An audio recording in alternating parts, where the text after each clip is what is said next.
ini show 2 ya. Kita nonton lagi nih, kayak film apa sih nih? Gedung. Jadi kayak semacam investigasi gitu ya. Oh, sawit nih. Aduh, gue pusing ya kalau membahas sawit nih. Udah di mana-mana, Kalimantan nih udah nggak lagi jadi lumbung pangan, nggak lagi jadi hutan hijau, sawit lah semua, bodoh.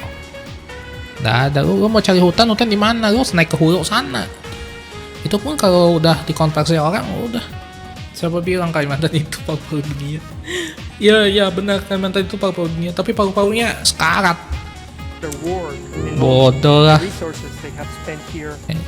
Jadi makanya kayak produksi sawit, tapi benefitnya buat rakyat itu kayak nggak ada ya, kayak gitu. Ya di belahan dunia manapun pasti akan terjadi seperti itu. Cuma kadang enak ya ngebahas negara lain itu ketimbang negara sendiri.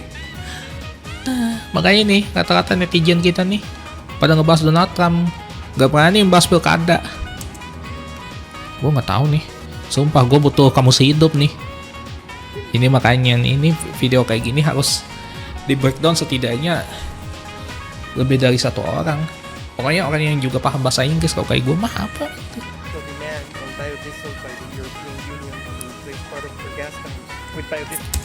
Fuck you biodiesel.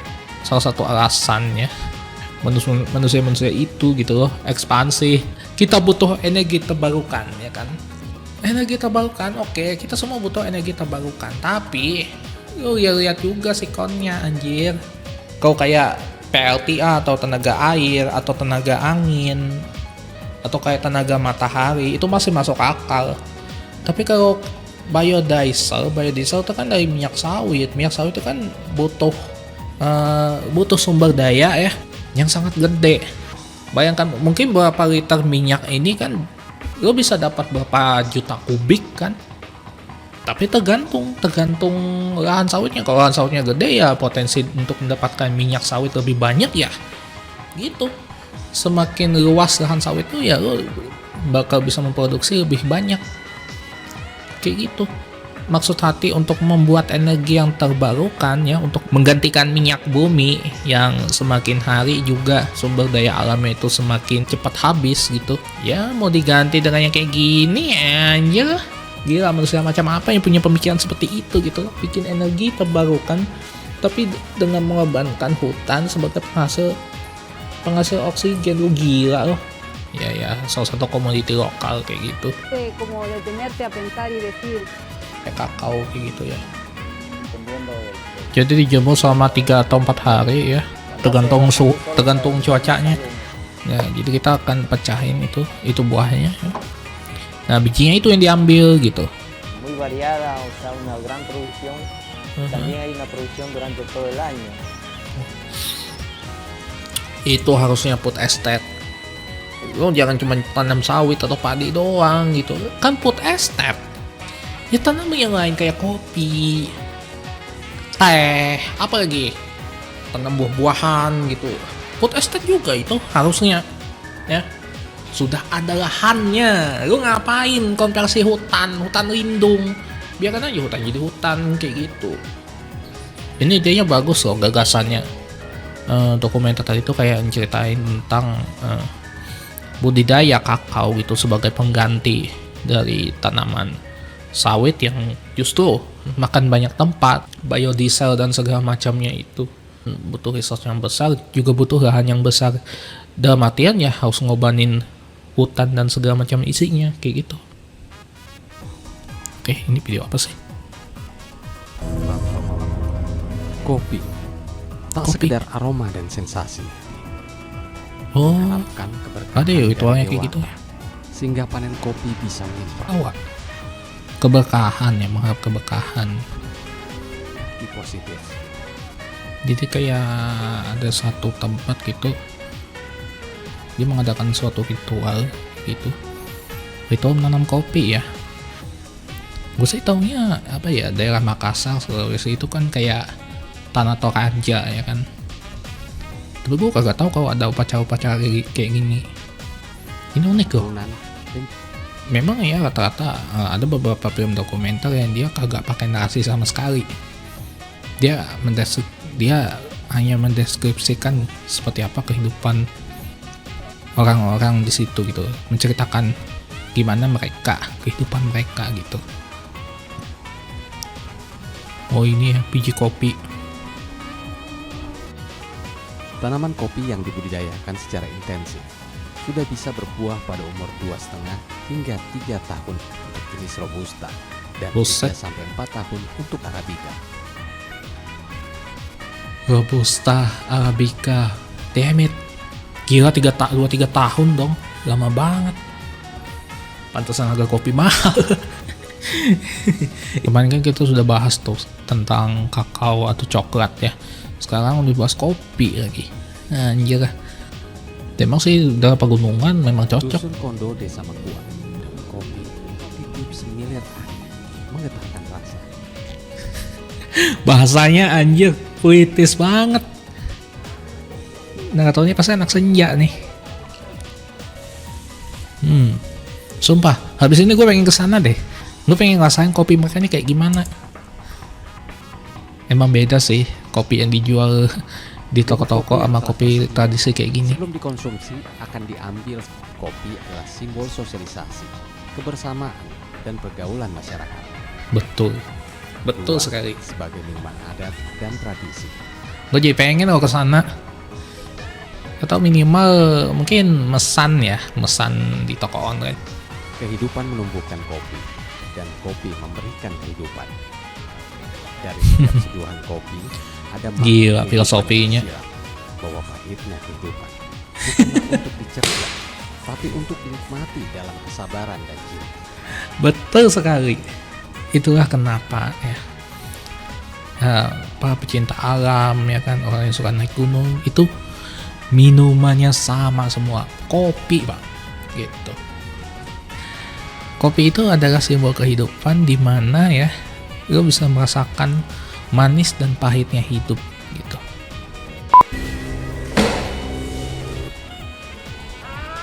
Gue jadi bingung ya kenapa ya upacara-upacara kayak gini selalu dikonotasikan mistis, padahal biasa aja sih.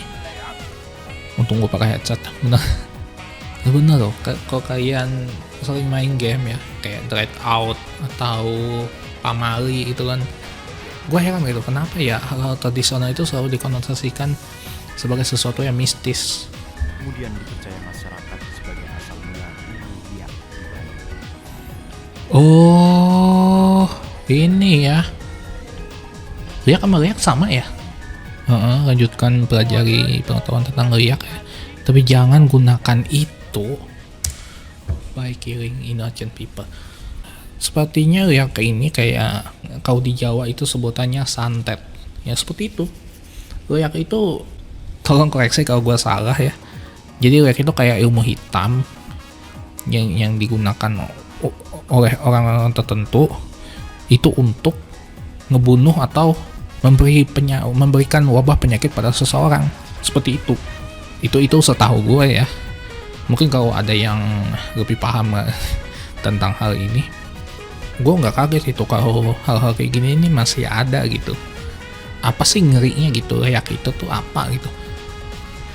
Orang-orangnya mungkin menyebut riak itu ya kayak hantu, jelmaan hantu atau apa gitu. Tapi jadi riak itu berkaitan dengan interaksi manusia dan alam semesta dan sang penciptanya, sama aja sih.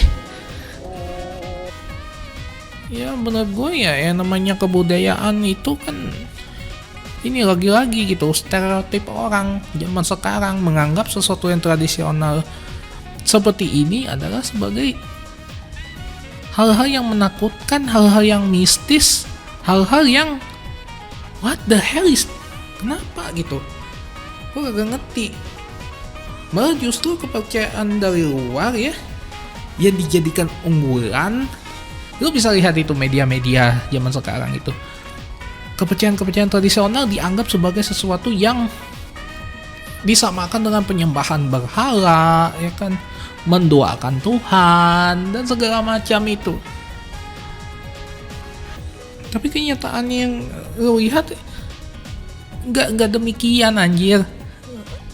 Kepercayaan-kepercayaan tradisional ya, sesuatu yang sebenarnya itu jadi tradisi, dipandang yang baru-baru ini, dipandang oleh agama-agama yang sebutan anak-anak EJ itu adalah agama impor, itu sebagai sesuatu yang musyrik, penyembahan berhala. Hey, kalian tahu itu penyembahan berhala dari mana? Tahu buktinya? Yang tradisional sama yang bawaan dari wajah bisa nyatu. Ada beberapa tempat yang dia mengakulturasikan agama dan budaya gitu. Akulturasi budaya itu tuh kita nggak bisa ngehindari gitu, pasti akan selalu ada. Sama juga dengan perselisihan hal-hal yang kayak gini, dimana hal-hal yang sebenarnya tidak kita permasalahkan malah jadi masalah gitu. Sama seperti contoh reak ini gitu. Gue juga awalnya berpikir, wah reak ini kayak pemujaan ilmu hitam dan segala macam. Tapi di perspektif mereka bahwa reak ini adalah bagian dari interaksi manusia dengan penciptanya. Dan apa yang salah dengan itu? Why gitu. Ini jadi masalah ini jadi PR gitu buat kita semua ya. Untuk apa kita mendiskusikan agama tradisional, kepercayaan tradisional yang sudah turun-temurun gitu. Kebudayaan sudah turun-temurun, diwariskan oleh anak cucu kita, dijadikan hal-hal kayak gini, anjir, dijadikan hiburan tuh. Buat gue itu bukan dijadikan hiburan, malah dijadikan bahan olok-olokan. Bagian Dayak aja masih dianggap apa ya? Rasa topik untuk hari ini cukup menarik ya. Kita ngebahas tentang agama dan budaya nih, temanya nih menarik gitu. Kalau kalian ingat itu kayak gini juga tuh game Tryout itu, sial. Padahal ini nih bagian dari kesenian, bagian budaya, what gitu, apa yang salah dengan ini? Banaspati ya kan, pasti ini Banaspati. Jangan-jangan sebenarnya Pontianak, Banaspati segala macam itu nggak pernah ada gitu, hanya sugesti manusia yang menganggap bahwa budaya itu budaya tradisional itu segala sesuatu yang aja pikiran gue jadi kemana-mana dong. Tapi menurutku ini memang sih bagi beberapa orang ya ini merinding gitu. Gue juga merinding, tapi bukan merinding takut. Beda loh sama merinding takut sama merinding kagum gitu. Kalau merinding takut tuh pasti menganggap wah apaan nih gitu. Tapi menarik tuh jujur, dokumenter untuk hari ini menarik gitu. Memang sih ada yang namanya roh baik roh jahat itu gue tahu gitu, pasti ada aja, memang betul. Ini adalah stereotip yang memang harus diubah ya, seperti itu. Sanggal Mentui. Oh, satu film lagi ya. Oke, oh Putus Ibau ya. Kapos Sulu ya, Putus Ibau berarti. Bukan Sungai, beda, itu kecamatan ya. Soalnya setahuku di daerah Kalbar itu yang dari hulu-hulu itu kalau nggak Iban sih Otdanum. Setahu gue Dayak itu banyak itu sub-sukunya, nggak cuman Dayak Ngaju, Dayak Iban, Dayak Benuak yang kita tahu saat ini ya kan.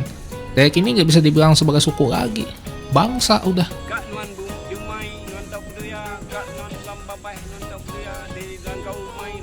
Oh, Beduya itu kayak lo bersyair, ngerti lah. Kalau di daerah kami itu ya kayak karungut sih. Tiap punya beraktivitas nyanyi dulu, nih kan syair seperti itu. Apalagi kalau pakai musik lebih bagus lagi. Jadi dalam syair itu dia kayak ceritain tentang dirinya gitu, ingin mencari ikan ya. Gimana menurut gambaran kalian? Apakah filmnya menarik atau tidak? Mohon maaf jika saya hanya bisa menampilkan cuplikannya saja demi mendukung filmmaker lokal dan copyright pastinya.